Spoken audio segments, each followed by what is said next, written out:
Hello friends, स्वागत है आप सभी लोगों का आपके अपने YouTube channel smart science classes में। और मैं हूं मदन धाकड़। दोस्तों, साइंस की सीरीज में अब हम पढ़ने वाले हैं कोशिका के डायग्राम को, कोशिका के कोशिकांगों के बारे में विस्तार से समझेंगे। देखिए दोस्तों, सबसे पहले मैं यहाँ आपको थोड़ी सी बारीक सी बातें बता देना चाह रहा हूँ। दोस्तों, जो कोशिका होती है ना, वो दो प्रकार की होती है। कोशिका जो होती है वो दो प्रकार की होती है। एक होती है प्रोकैरियोटिक कोशिका और एक होती है यूकैरियोटिक कोशिका। तो प्रोकैरियोटिक कोशिका वो कोशिका होती है जो बहुत ही कम विकसित होती है, जिसका केंद्रक बहुत कम विकसित होता है, प्रोकैरियोटिक कोशिका का। और यूकैरियोटिक कोशिका वे होती हैं जिनका केंद्रक विकसित होता है, वो विकसित जीवों में पाई जाती है। फिलहाल हम इस पर बात नहीं करेंगे, परंतु बीच में आ रहा था, इस वजह से मैंने थोड़ा सा बता दिया। डीप एंड डिटेल लास्ट तक करेंगे उसको। अभी हम डिस्कस करने वाले हैं पादप कोशिका और जंतु कोशिका को। तो मैं यहाँ अलग अलग डायग्राम न बनाते हुए एक सिंगल डायग्राम बनाऊंगा और डायग्राम को समझाने के बाद फिर हर कोशिकांग को अलग अलग हम पढ़ेंगे। ठीक है दोस्तों, शुरुआत करते हैं। ये एक प्रकार की यूकैरियोटिक कोशिका है। यूकैरियोटिक कोशिका मतलब विकसित कोशिका, जो जंतुओं और पादपों में पाई जाती है। ठीक है, तो मैं यहाँ पर लिख सकता हूँ पादप व जंतु कोशिका, जंतु कोशिका। ठीक है, तो दोनों को कंपैरेटिवली हम पढ़ेंगे। यहाँ पर दोनों को लिख देता हूँ एक साथ में। यहाँ पर पादप एवं जंतु कोशिका, और यहाँ पर एक बात कर देता हूँ मैं यूकैरियोटिक कोशिका, यूकैरियोटिक कोशिका। ठीक है, ताकि आपको समझ में आए कि यूकैरियोटिक कोशिका के अंदर ही पादप कोशिका और जंतु कोशिका को सम्मिलित किया गया है। ठीक है, चलिए, कुछ चीज़ें होती है जो इसमें पाई जाती है, उसमें नहीं पाई जाती, उसमें पाई जाती है, इसमें नहीं पाई जाती, परंतु अभी चिंता करने की कोई ज़रूरत नहीं। क्यों? क्योंकि जब हम एक एक पॉइंट को डिस्कस करेंगे उस समय मैं बता दूंगा किस में क्या पाया जाता है, किस में क्या नहीं पाया जाता। फिलहाल तो हम डिस्कस करते हैं। दोस्तों, सबसे बीच में जो केंद्रक होता है, ये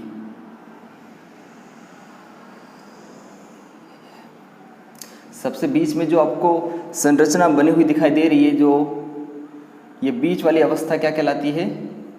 बीच वाला जो कोशिका का अंग है उसी को आप नाम देते हो केंद्रक। ठीक है, इसको क्या नाम देते हो? केंद्रक। और केंद्रक को कहा जाता है न्यूक्लियस। ठीक है दोस्तों, ओके। देन ये पहली जो कोशिका की परत है, जो पहली परत है, उसका नाम दिया जाता है कोशिका भित्ति। कोशिका भित्ति। आप बोलेंगे सर जंतु कोशिका में तो नहीं पाई जाती। मैंने पहले ही मेंशन किया है कि ये एक कॉमन कोशिका है जिसमें पादप और जंतु दोनों को मैं मिक्स कर रहा हूँ। जब मैं एक एक पॉइंट को एक्सप्लेन करूँगा तब मैं बताऊँगा कि ये किस में पाया जाता है, किस में नहीं पाया जाता है।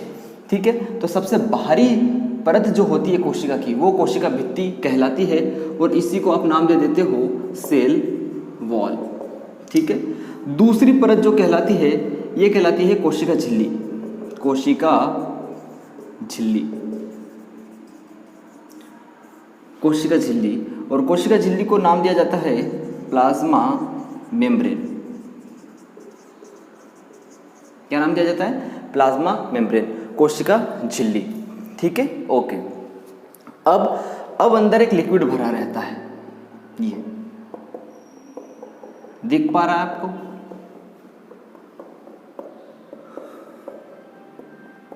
ये जो लिक्विड भरा है अंदर, जो कोशिका झिल्ली और केंद्र के बीच में है, और इसी को कहा जाता है कोशिका द्रव्य।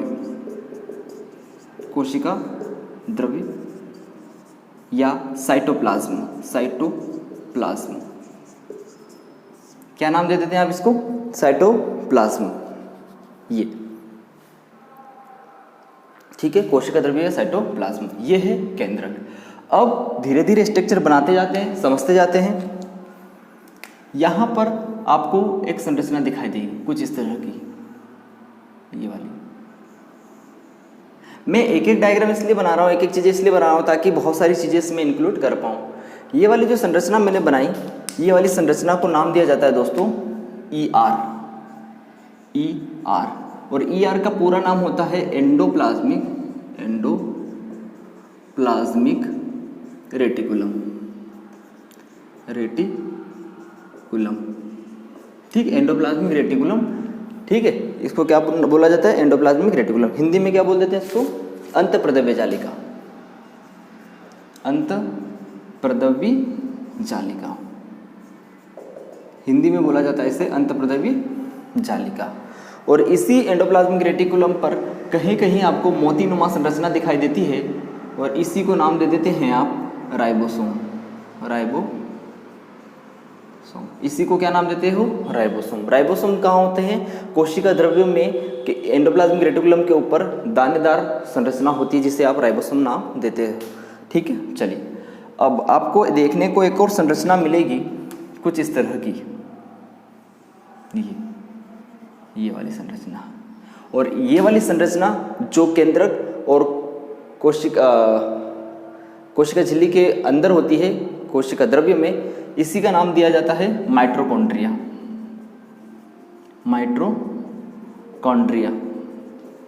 इसी को हम क्या बोलते थे दोस्तों? माइटोकॉन्ड्रिया। ठीक है, अब एक और संरचना दिखाई देगी आपको गोल गोल, और इसी को नाम दे देते हैं आप लाइसोसोम। लाइसोसोम को कहा जाता है लयन काय। ठीक है, इसके अतिरिक्त और देखा जाए तो आपको एक संरचना और दिखाई देगी जो प्लेट संरचना बनाती है ये, और इसी को नाम दिया जाता है गोल्जी बॉडी। इसी को आप क्या नाम दे देते हैं? Golgi body. एक और संरचना यहाँ देखने को मिलेगी, ये वाली गाड़ी के पहिए जैसी, जिसे कहा जाता है सेंट्रोसोम। मैं यहाँ नहीं बनाते हुए यहाँ बना दे रहा हूँ, ये वाली संरचना। ठीक है, इसे क्या बोलेंगे आप? सेंट्रोसोम या तारक काय। हिंदी में बोला जाता है तारक काय, इंग्लिश में बोला जाता है सेंट्रोसोम। ठीक है, ओके। और कुछ इस तरह की संरचना अगर आपको दिखे, ठीक है, और यही होते हैं आपके लवक यानी प्लास्टिड। एक बड़ी संरचना और उभर करके आती है जो ज़्यादा स्पेस कवर करती है, और यही कहलाती है आपकी रिक्तिका। क्या कहलाती है? यही कहलाती है आपकी रिक्तिकाएं। ठीक है, रिक्तिका वैक्यूल्स, ये कहलाती है आपकी वैक्यूल्स। चलिए अब हम चीज़ों को एक बार रिवाइज कर लेते हैं। ये कोशिका के अंग हैं, इसी वजह से इनको कोशिकांग कहा जाता है। ठीक है दोस्तों, और इन्हीं कोशिकांगों को हमें अच्छे से पढ़ना है क्योंकि यहीं से प्रश्न बहुत सारे कोशिका से संबंधित बनते हैं। एक बार रिवाइज कर लेते हैं। देखिए, ये सबसे बाहरी जो आवरण है इसी को कहा जाता है कोशिका भित्ति, जिससे आप बोलते हैं सेल वॉल। उसके बाद ये सेकेंड कवरिंग जो होती है कोशिका की, second covering, second layer, that's called cell membrane या कोशिका झिल्ली या प्लाज्मा मेम्ब्रेन, जिसे आप नाम दे देते हो। इसके बाद में एक लिक्विड भरा हुआ रहता है पूरी कोशिका के अंदर, और इसी को नाम दे देते हो आप कोशिका द्रव्य। और इसी कोशिका द्रव्य में सारे के सारे कोशिकांग तैरते रहते हैं, सारे के सारे कोशिकांग तैरते रहते हैं। पहले कोशिकांग की बात कर रहा हूं मैं यहाँ पर केंद्रक की। ये जो केंद्रक है, ये केंद्रक को कहा जाता है न्यूक्लियस। ये बीच वाली जो संरचना आपको गोल गोल दिखाई दे रही है, ये है केंद्रक। और केंद्रक के अंदर एक संरचना होती है, देखो मैं कुछ और बता दे रहा हूँ आपको एक्स्ट्रा जानकारी। ये जो लिक्विड भरा हुआ है केंद्रक के अंदर, इसको बोला जाता है केंद्रक द्रव्य। इसको क्या बोलते हैं अपन? केंद्रक द्रव्य, इसको बोला जाता है केंद्रक द्रव्य। और इसके अंदर एक और संरचना जो बनी हुई रहती है जिसके ऊपर कोई झिल्ली नहीं रहती है, इसका नाम है केंद्रिका। इसका नाम क्या है? केंद्रिका होती है ये वाली झिल्ली। ठीक है, चलिए, तो ये है केंद्रिका जो केंद्रक के अंदर होती है, और ये है केंद्रक जो कोशिका द्रव्य के अंदर होता है। केंद्रक के ऊपर ये नली रूप में जो संरचना दिखाई दे रही है, इसी को नाम दिया आपने एंडोप्लाज्मिक रेटिकुलम। हिंदी में दोस्तों बोलते हैं अंतःप्रद्रव्य जालिका। हर एक का काम अपन डिस्कस करेंगे। और इसी के ऊपर जो संरचना बनी हुई है उसी को नाम दिया आपने राइबोसोम। उसके बाद हम बात करते हैं ये वाली संरचना। ये वाली संरचना कहलाती है आपकी माइटोकॉन्ड्रिया। ये वाली संरचना गोल्जी बॉडी, ये वाली लाइसोसोम, ये वाली लवक, और ये वाली जो संरचना है गोल्जी बॉडी कहलाती है। ये दोनों दोस्तों हमने यहाँ पर पादप कोशिका और जंतु कोशिका को मिक्स कर दिया है। अब आपको क्या करना है, अब आपको डायग्राम बनाना है अच्छे से, और हर चीज़ को अच्छे से याद करना है कि इन कोशिकांगों को हमें पढ़ना है अच्छे डीप एंड डिटेल करके। तो जल्दी से आप स्क्रीनशॉट लीजिए, फिर बढ़ते हैं आगे।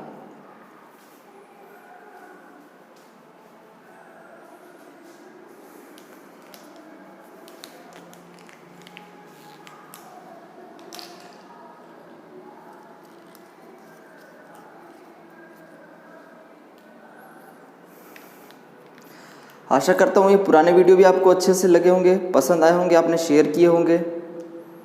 ठीक है, आप शेयर ज़रूर कीजिए ताकि हमारा जो परिवार है वो धीरे धीरे बढ़े, ज़्यादा से ज़्यादा लोग हमसे जुड़े। ठीक है, भला कर हो तो सबका हो। ठीक है, ये ऐसा नहीं रखना दिमाग में कि उसके पास ये वीडियो चलेगी, उसने पढ़ लिया तो उसका सिलेक्शन हो जाएगा, ये वो हीन भावना नहीं रखना अपने को कभी भी। ठीक है दोस्तों, चलिए बढ़ते हैं आगे। अब हम एक एक को डिस्कस करेंगे अच्छे से।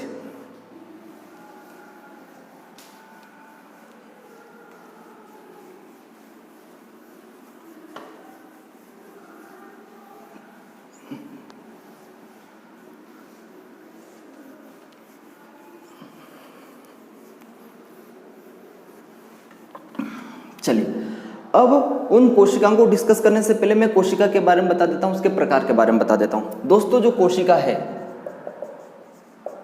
कोशिका जो सेल है उसके प्रकार कितने हैं? दो। जो मोस्टली प्रकार होते हैं वो दो ही होते हैं। ठीक है, एक होती है आपकी प्रोकैरियोटिक कोशिका, प्रोकैरियोटिक कोशिका यानी प्रोकैरियोटिक सेल, प्रोकैरियोटिक सेल। और दूसरा होता आपका यूकैरियोटिक कोशिका, यूकैरियोटिक कोशिका। हालांकि ये सारी चीजें आपने पढ़ रखी हैं, पर फिर भी एक रिवाइज करवा देते हैं। यूकैरियोटिक सेल कोशिका दो प्रकार की होती है, मोस्टली अधिकांशतः प्रोकैरियोटिक कोशिका, यूकैरियोटिक कोशिका। अगर मैं बात करूं तो ये प्रोकैरियोटिक कोशिका वो होती है जिसके अंदर कुछ बहुत सारी सीमित चीज़ें होती हैं, और ये जिसमें सभी चीज़ मौजूद होती हैं। ठीक है, जैसे कि मैंने अभी बताया आपको केंद्रक है, लाइसोसोम है, राइबोसोम है, गोल्जी बॉडी है, केंद्रिका है, ये सारी चीज़ें जिसमें है ये यूकैरियोटिक, और ये सारी चीज़ें में जिसमें नहीं है ये प्रोकैरियोटिक कोशिका। मतलब इसके पास कुछ है ही नहीं। जिस तरह से जीवन चलाने के लिए रोटी, कपड़ा, मकान की आवश्यकता होती है, उसी प्रकार इनको जीवित रहने के लिए जो चीज़ की आवश्यकता होती है वही है। बाकी एक्स्ट्रा करिकुलर एक्टिविटी कुछ नहीं, इनके पास कुछ साधन है ही नहीं। ठीक है, जैसे मैं बात कर सकता हूँ, पहली बात इनका केंद्रक अल्प विकसित होता है। अल्प विकसित, इनका केंद्र कैसा होता है? अल्प विकसित होता है। इनका केंद्रक अल्प विकसित होता है। और यहाँ की बात करोगे तो केंद्रक कैसा होगा? बोलो मेरे साथ में, केंद्रक विकसित होता है। केंद्रक विकसित होता है। यहाँ का जो केंद्रक होता है वो अल्प विकसित होता है, और वहाँ का केंद्रक कैसा होता है दोस्तों? विकसित होता है। ठीक है, ये सूक्ष्म जंतुओं में पाए जाते हैं, और वो आँख से दिखाई देने वाले जो विकसित होते हैं, जो बड़े बड़े होते हैं, उन जंतुओं में पाए जाते हैं। ठीक है, अगर एग्जाम्पल की बात करोगे यहाँ पर, तो यहाँ पर आपके एग्जाम्पल हो जाएंगे जैसे जीवाणु, ठीक है, माइकोप्लाज्मा गैलीसेप्टिकम,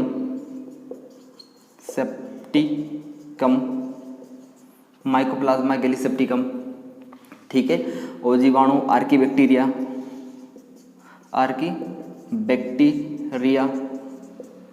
ठीक है। चलिए, और हम इसकी बात करते हैं, यहाँ पर कुछ एग्जाम्पल की बात करते हैं। तो जितने भी विकसित जंतु होते हैं, जैसे पेड़ पौधे, और पेड़ पौधे में सारे प्रकार के पेड़ पौधे आ गए। उसके बाद हो गए विकसित जंतु, जैसे हाथी, गाय, मनुष्य इत्यादि। ये सारे के सारे जो विकसित होते हैं, इनमें सारे के सारे विकसित होते हैं, इसमें अविकसित चीज़ें होती हैं। ठीक है, अगर मैं यहाँ बोलूँ कुछ चीज़ें और की बात करूँ यहाँ पर कि इन जीवों में और क्या नहीं होता, तो आप बोलेंगे कि यहाँ पर केवल और केवल यहाँ पर आपको राइबोसोम मिलेगा। और राइबोसोम भी कैसे मिलेगा, जैसे यहाँ की बात करूँ मैं, राइबोसोम 70S प्रकार का होता है।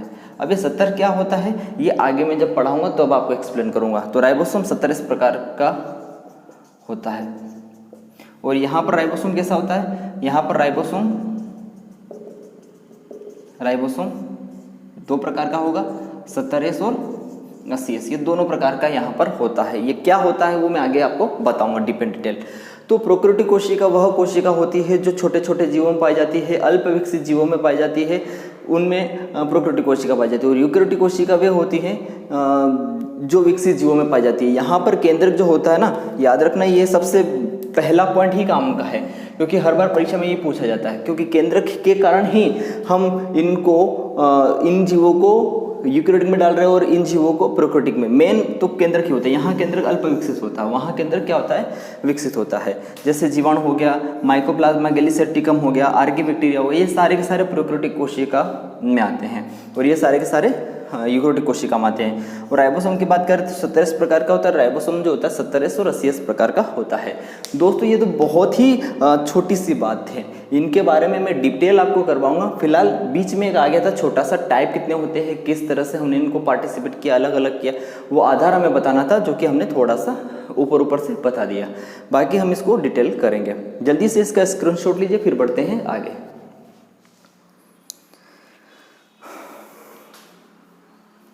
स्क्रीनशॉट लो भैया।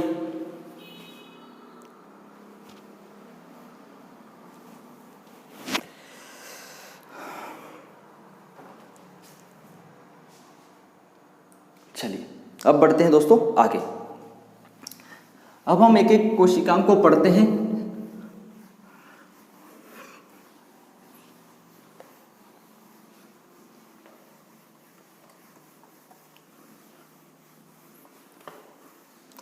ठीक है, चलिए सबसे पहले हम पढ़ने जा रहे हैं कोशिका भित्ति को। टॉपिक क्या हमारा होगा, कोशिका के कोशिकांग।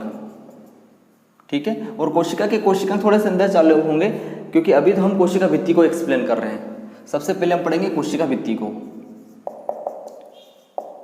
कोशिका भित्ति यानी सेल वॉल, सेल वॉल। और जिस सामान्य भाषा में आप पेड़ की छाल बोल देते हो, पेड़ की छाल को ही कहा जाता है कोशिका भित्ति, सेल वॉल। सर ये कहाँ होती है, तो बेटा जी मैंने अभी आपको एक्सप्लेन किया, ये कोई भी कोशिका होती है और ये कोशिका का सबसे जो बाहरी आवरण है, ये सबसे जो बाहरी आवरण है, और इसी बाहरी आवरण को नाम दिया गया है कोशिका भित्ति, कोशिका भित्ति। चलिए पहली बात कर सकते हैं कि कोशिका भित्ति पादपों में पाई जाती है, पादपों में पाई जाती है, जंतुओं में नहीं, जंतुओं में नहीं। ये सबसे काम की बात है और ये सबसे महत्वपूर्ण पॉइंट है। प्रश्न पूछा जाता है कि कोशिका भित्ति निम्न में से किस में पाई जाती है, तो आपको टिक कर देना है, पादपों में पाई जाती है, जबकि जंतुओं में कोशिका भित्ति का कोई लेना देना नहीं होता है। ठीक है, पादपों की जो पहली कवरिंग है वो कोशिका भित्ति है, ये पहली बात हो गई। चलिए दूसरी बात, इसकी बात करते हैं प्रकृति की। ठीक है, अब ये प्रकृति मतलब नेचर, इसका नेचर कैसा होता है, नेचर से मतलब होता है कि नेचर 2 प्रकार का होता है, ये सजीव है या निर्जीव है। देखो आपने देखा होगा नीम का पेड़ का सबसे बाहरी कवर कितना ठोस होता है, उसमें कोई पानी नहीं होता है, बिल्कुल रूखा सा होता है, और जिसमें पानी नहीं होता वो निर्जीव होता है। ठीक है, तो इसकी प्रकृति कैसी होती है, निर्जीव, इसकी प्रकृति होती है निर्जीव। निर्जीव यानी डेड होता है, ये जो छाल होती है वो डेड होती है, इसमें कोई जीवन नहीं होता, इसमें पानी नहीं है, वो जिसमें पानी नहीं है वो निर्जीव होता है। इसकी प्रकृति कैसी होगी, निर्जीव हो या सजीव हो, तो आपको बता देना है कि कोशिका भित्ति की जो प्रकृति है वो निर्जीव है। ठीक है दोस्तों, चलिए उसके बाद हम बात करते हैं कि ये पारगम्य झिल्ली है, पारगम्य यह एक पारगम्य है, पारगम्य झिल्ली या पारगम्य भित्ति बोल सकते हैं। भित्ति, पारगम्य का मतलब होता है दोस्तों परमीएबल, परमीएबल। ठीक है, इसका मतलब क्या होता है कि 3 प्रकार की चीजें होती है दोस्तों। एक होता है पारगम्य, एक होता है अर्धपारगम्य और तीसरा होता है अपारगम्य। ठीक है, तो तीनों को समझ लीजिए। पारगम्य वे, जैसे ये है पारगम्य वो झिल्ली जो अपने अंदर और बाहर अणुओं को आने जाने दे, ये कहलाता है पारगम्य यानी परमेबल। ठीक है, अर्धपारगम्य या सेमी परमेबल किसे बोलेंगे, जो अपने अंदर किसी विशेष प्रकार के अणुओं को आने दे या जाने दे, सभी को नहीं। जैसे फॉर एग्जांपल के लिए कोचिंग इंस्टीट्यूट में जो गेट पे खड़े रहते हैं वो कार्ड चेक करते हैं, जिनके पास कार्ड वैलिड है वो अंदर जा सकता है, अदरवाइज बाहर। तो ये अर्धपारगम्य की बात हो गई, मतलब किसी किसी को अंदर जाने दे रहे एंट्री, किसी को नहीं, तो अर्धपारगम्य ये होता है। पारगम्य यानी कोई भी आओ, कोई भी बैठो, कोई भी पढ़ो, कोई भी जाओ, ये पारगम्य झिल्ली। और अपारगम्य यानी मतलब ना तो को एक भी अणु, ना छोटा अणु ना बड़ा अणु, कोई भी ना अंदर आ सकता है और ना ही बाहर जा सकता है, ये प्रकृति कहलाती है अपारगम्य। और इन तीनों में से हमारी कोशिका भित्ति कैसी है, पारगम्य। क्या बात समझ पाए, तीनों में अंतर आप कर पाए। ठीक है, चलिए बढ़ते हैं थोड़ा सा आगे। निर्माण, ये बड़ा अच्छा प्रश्न है, कई बार परीक्षा में पूछा गया है। तो निर्माण, किसका निर्माण, हम बात किसकी कर रहे हैं, कोशिका भित्ति की। तो इसका निर्माण कैसे होता है, निर्माण, तो निर्माण बात करना सेल्यूलोज, सेल्यूलोज।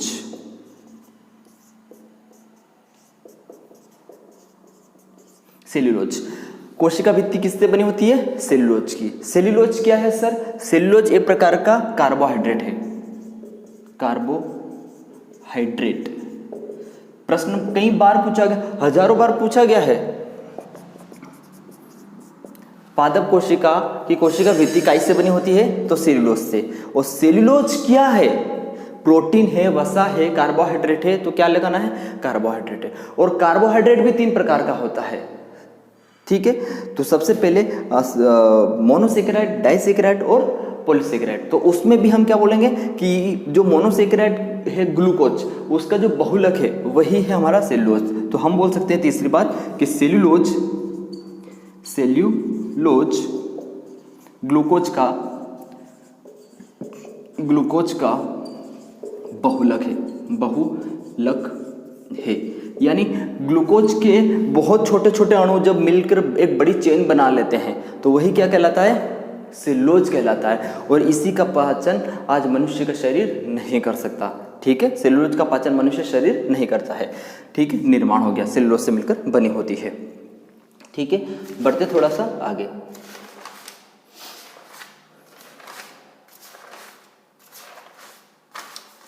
चलिए कुछ और बातें हैं, आप इतना स्क्रीनशॉट लीजिए फिर बढ़ेंगे आगे।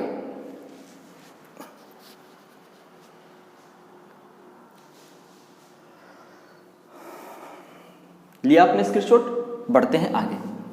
अब अगला प्रश्न आता है, आपने देखे होंगे, अगर आपने पुराने पेपर अभी तक नहीं लगाए हैं किसी भी एग्जाम के, तो जिस भी एग्जाम की आप तैयारी कर रहे हैं, चाहे एसएससी हो, एमपीपीएससी हो, एसआई हो, कांस्टेबल हो, जेल प्रेयरी हो, या मार्केटिंग फेडरेशन की हो, रेल डिपार्टमेंट की हो, किसी भी प्रकार की कोई भी एग्जाम हो, तो उसके प्रीवियस ईयर के पेपर सारे उठा के देख लेना। एक प्रश्न बाहर नहीं जाएगा और उनको उठा के देखना जरूर है। तो उन पेपरों में बहुत सारी बातें ये वाली मिल जाएगी। तो हमने एक बात तो कर ली कि पादप कोशिका की कोशिका भित्ति जो है वो हमारे सेल्यूलोज से मिलकर बनी होती है। उसके बाद कुछ और प्रश्न कोशिका भित्ति से बनते हैं। तो देखो प्रश्न आता है एक बार शैवाल, और शैवाल को इंग्लिश में कहा जाता है एल्गी। शैवाल की कोशिका भित्ति, शैवाल की कोशिका भित्ति, शैवाल की कोशिका भित्ति किससे मिलकर बनी होती है? तो आपका जवाब होना चाहिए शैवाल की जो कोशिका भित्ति होती है सर, वो सेल्यूलोज और हेमोसेल्यूलोज से मिलकर बनी होती है। सेल्यूलोज व हेमीसेल्यूलोज, हेमीसेल्यूलोज किससे मिलकर बनी होती है? सेल्यूलोज और हेमीसेल्यूलोज से मिलकर बनी होती है। पहली बात हो गई, ठीक है। दूसरी बात करते हैं, यहाँ से दिख पा रहा है आपको? ठीक है।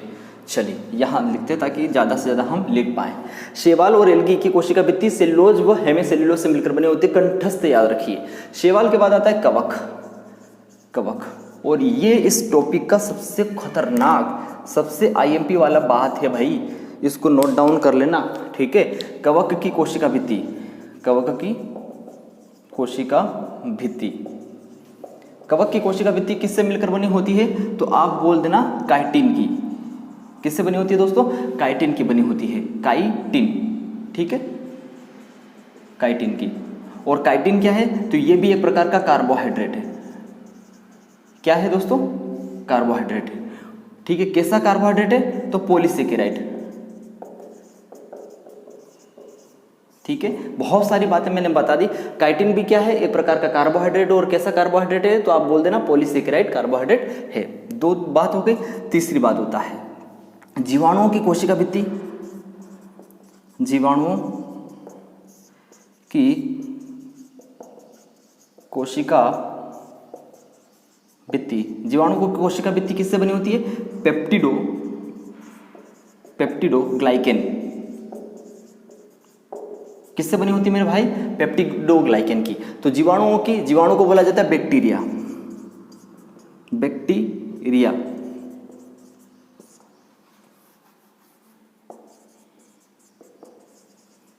तो बैक्टीरिया की जो कोशिका भित्ति होती है वो किससे बनी होती है? पेप्टिडोग्लाइकेन से मिलकर बनी होती है, पेप्टिडोग्लाइकेन,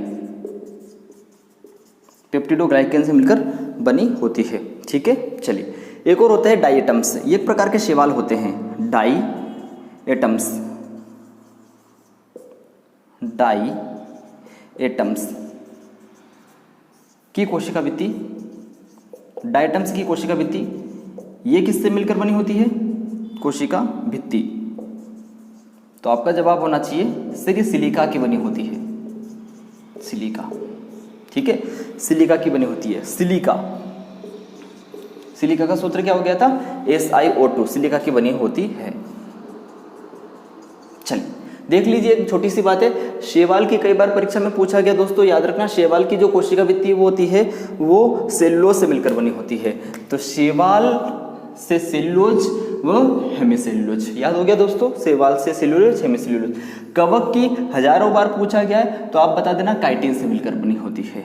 और जीवाणुओं की कोशिका भित्ति पेप्टिडोग्लाइकेन से मिलकर बनी होती है। और डाइएटम्स की कोशिका भित्ति किससे मिलकर बनी होती है? सिलिका से बनी होती है। और सिलिका का सूत्र क्या होता है? SiO2, ठीक है। और सिलिका ही क्या है? सिलिका को बोला जाता है सामान्य भाषा में रेत, जो अपनी होती ना, अपनी नदी में जो आती है वो रेत, उसी को बोलते हैं सिलिका, ठीक है। उसकी ये डाइएटम्स की कोशिका भित्ति उसी से मिलकर बनी होती है, कठोर कठोर होती है, ठीक है दोस्तों।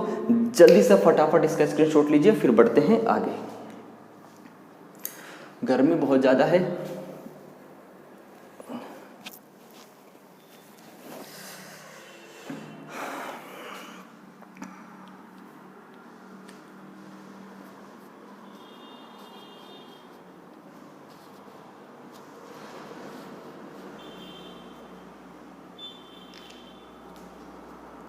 चलिए ये आपने स्क्रीनशॉट, बढ़ते हैं फिर आगे।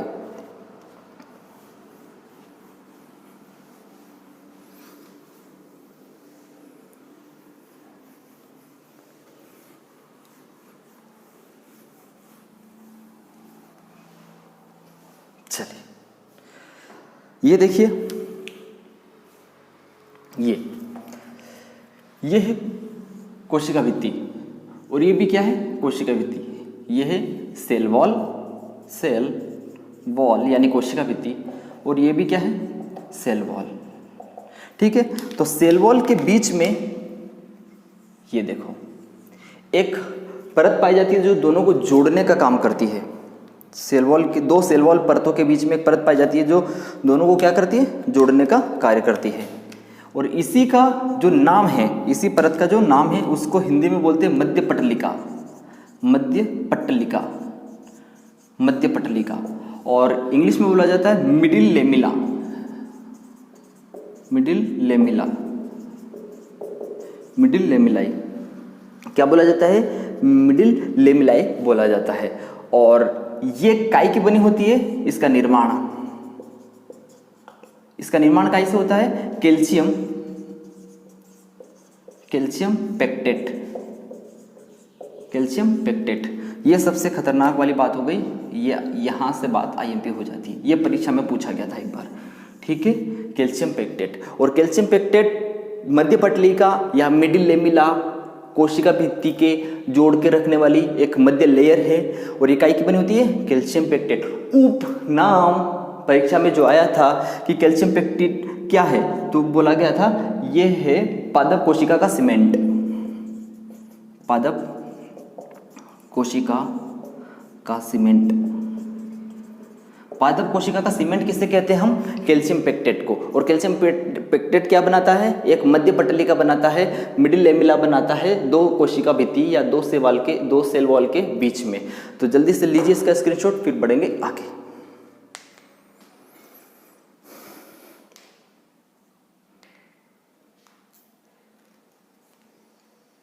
चल, एक और बात हो गई है, छोटी सी बात है, 2 पॉइंट और हैं, फिर यहां से आपका जो सेल वॉल है वो खत्म हो जाता है, ठीक है। चलिए, सेल वॉल की कठोरता, सेल वॉल की कठोरता, सेल वॉल की कठोरता किसके कारण होती है? तो लिखना आप लिग्निन। सेल वॉल की कठोरता किसके कारण होती है? लिग्निन के कारण होती है, पहली बात। दूसरी बात और कि जो फल होते हैं, फल में या गुदेदार फल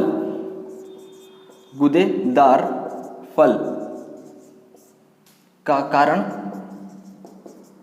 गुदेदार जो फल होते हैं ना, जैसे फल है, ठीक है, और ये गुठली है, उसके बीच में ये जो मोटा मोटा आता है जिसको हम खाते हैं, गुदेदार फल का कारण क्या है? तो आप बोल देना पेक्टिन। क्या बोल देना आप? पेक्टिन। गुदेदार फल का जो कारण है वो है पेक्टिन, ठीक है। तो सेल वॉल की जो कठोरता, हार्डनेस है, वो है लिग्निन के कारण। किसके कारण होता है? लिग्निन के कारण होता है। और गुदेदार फल का कारण जो होता है, जिसमें बहुत ज्यादा गुदा होता है, जिसको हम खाते हैं, वो किसके कारण होता है? पेक्टिन के कारण होता है। किसके कारण होता है दोस्तों? पेक्टिन के कारण होता है। तीसरी बात, कोशिका भित्ति। कोशिका भित्ति, कभी कभी यहां से प्रश्न आ जाता है, कोशिका भित्ति की खोज किसने करी थी? तो आपसे एक जवाब आता है, रॉबर्ट हुक। रॉबर्ट हुक ने खोज करी थी। कोशिका भित्ति की खोज किसने करी थी? रॉबर्ट हुक ने करी थी। कोशिका भित्ति की खोज किसने करी थी? रॉबर्ट हुक ने करी थी। और चौथी बात, कोशिका भित्ति का कार्य। कोशिका भित्ति का कार्य, तो आप बोल देना कि यह कोशिका के सबसे चारों ओर का आवरण होता है, तो यह क्या करेगा? सुरक्षा देगा। तो क्या होता है? कोशिका की सुरक्षा, कोशिका की सुरक्षा। तो नंबर 1 काम क्या हो गया? सुरक्षा। नंबर 2 काम क्या हो गया? नमी, ठीक है। तो कोशिका की सुरक्षा, नमी इत्यादि कार्य करता है, इत्यादि कार्य करता है। तो नमी भी बनाए रखता है, कोशिका के अंदर नमी बनाने का काम भी कौन करता है? कोशिका भित्ति, ठीक है। और क्या बोल सकते हैं? आकार भी प्रदान करने का कार्य करता है। तो दोस्तों ये छोटी छोटी बात थी, पर बहुत सारी थी, और इस तरह से आपका ये कोशिका भित्ति वाला जो पॉइंट है आपका जो है वो सारा खत्म हो जाता है, और यहाँ तक ही प्रश्न एग्जामिनर के द्वारा पूछा जाता है। जल्दी से इसका स्क्रीनशॉट लीजिए।